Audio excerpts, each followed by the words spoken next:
Hey you guys, welcome back to my channel. I know it's been a while since I posted a projected budget video for you guys.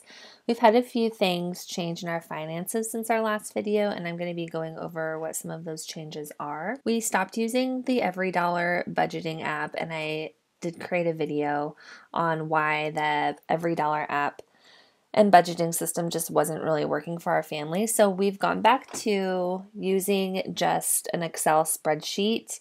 This is the numbers program for Mac. It's very similar to Excel. And this is a budget template that I created for myself. I love that it is a year-to-date planner, and I love that these headers stick.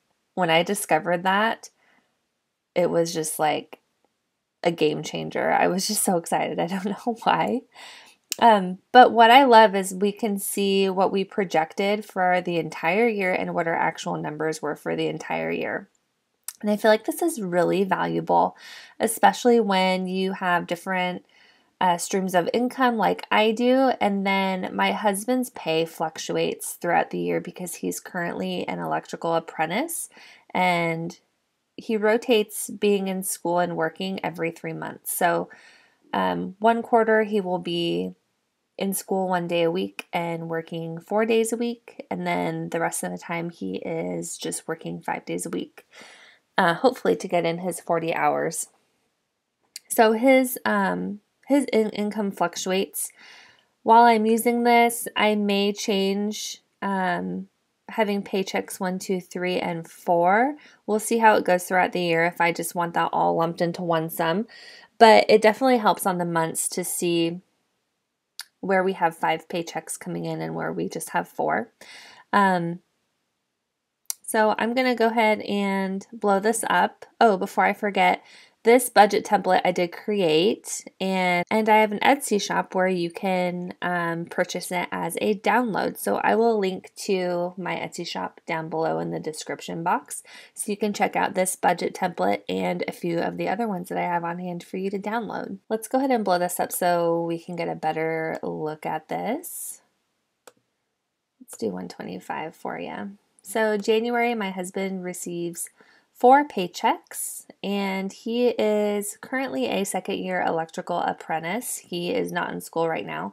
So these numbers are projected with him working 40 hours a week. So he actually gets a $1 raise starting in 2019. So he'll have 3 paychecks that reflect that raise. For my income down here, beauty counter, December is a slow month for any type of direct sales company. So my paycheck is essentially cut in more than half, which is just kind of the name of the game when you are in direct sales. Massage, I do massage from my home, so I expect to have $1,000 from that. And then Cash Flowing Life, that is this YouTube channel, and then it is also my Etsy shop with my budget downloads. I just opened my shop about 3 days ago, and it's been just really fun seeing your guys' feedback on social media and Instagram, and it's so exciting to see you guys use your budgets. If you do purchase a budget to download, if you could just tag me with the hashtag CashFlowingLife so I can see you guys working through your budgets. I think it's so great. And then we are going to have some income rolling over from December, and we expect that to be about $800. Now our expenses, I like to tally up our monthly expenses in 2 categories. One for expenses that are auto-drafted out of our account or expenses that we use our debit card for mostly, and then expenses that we use cash with. So it is January. I like to pay the mortgage ahead of time. So we'll be paying our February mortgage in about a week. As soon as we get the statement, we pay it, so that we're essentially like 3 or 4 weeks ahead of when our mortgage payment is actually due. And I feel like for me, with looking at our debit card and balancing out our checking account versus this budget, it just really helps to not have a ton of money rolling over into February to cover the mortgage payment. And it just really, the nerd in me, it makes me feel really good to have that mortgage covered almost a month in advance.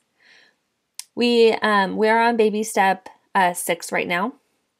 So we are throwing extra money towards our mortgage payment. We are not going super gazelle intense because there's some stuff that we we still have personal money. We still save in general. We have some home projects that we're doing. So we expect to do just under $700 from our projected income.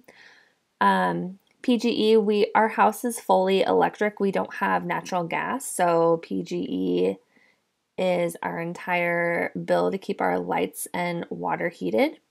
Reliance Connect is our internet, our water and sewer. Garbage, we pay our garbage bi-monthly and the rate is going up. So this $45, it might be $55, I cannot remember. AT&T is our cell phones, monthly union dues, New York Life for life insurance, car insurance, $300 a month. We have a lot of things insured. I often get asked why our car insurance is so high. My husband has a lot of toys. I'll just say that. We're doing a very, very small IRA contribution each month. We brought that down because for a few reasons, but I'm just going to say right now, like my husband's income got cut back dramatically when he started this apprenticeship program. So we slowed down our IRA contributions just so that we could live a, I don't know, more relaxed life when it came around money right now. And our retirement fund is way more than it should be for how old we are right now. So I get a lot of comments about why we're not contributing more, and I'm just going to leave it at that. I don't need anyone to explain to me about compound interest. I'm well aware of it, you guys. Gym membership, $85, gas, $3.50. I mostly work from home. I don't drive very much, but with my husband being an apprentice and driving from job to job, he could be working, as close to home as 20 minutes away, or he could be working an hour and 20 minutes away. So we kind of never know how much gas is. The most we've spent on gas in 1 month is about $400, and that's when I was commuting to my old office as well.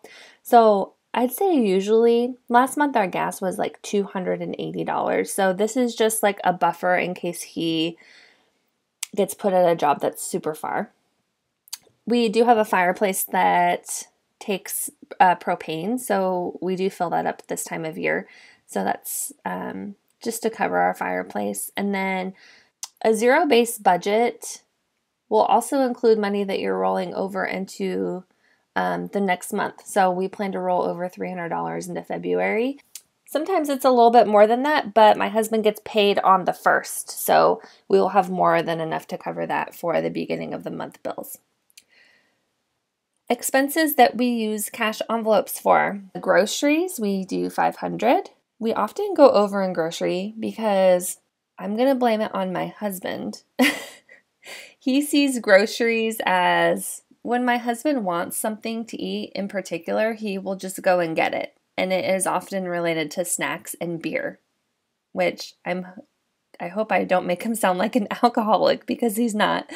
It's almost like the grocery budget doesn't exist to him and it's a constant problem. So of this grocery money, I will actually take out $100 of it and I will label it Wayne's grocery money. So that's for like chips or beer or snacks, or sometimes he will do his own grocery shopping for like his lunches, which I don't quite understand because why don't you just put that on the grocery list? But this is a topic that is argued about a lot in our home, and I'm honestly trying to figure out how to make it not as big of a problem as it can sometimes be.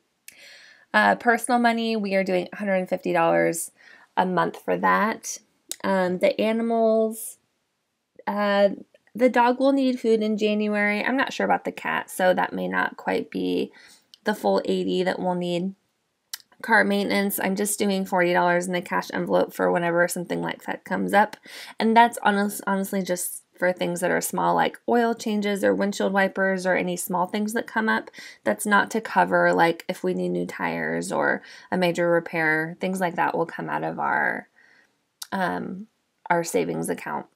And then eating out and entertainment, we have $80 in there. Hopefully we don't go over on that. And then home projects, $200. We are going to be building a covered wood rack for some of the wood that we have for our fire pit outside. So we have a couple of gift cards for Home Depot and some Christmas cash, which we'll be using towards that, but we haven't exactly broken down how much we'll need for material. So that's probably a little bit overfunded, but I'd rather be overfunded than underfunded. So we'll see how much we actually need on that. I'll probably still just pull out the $200 and just start a cash envelope for any other yard things that come up because I am getting spring fever.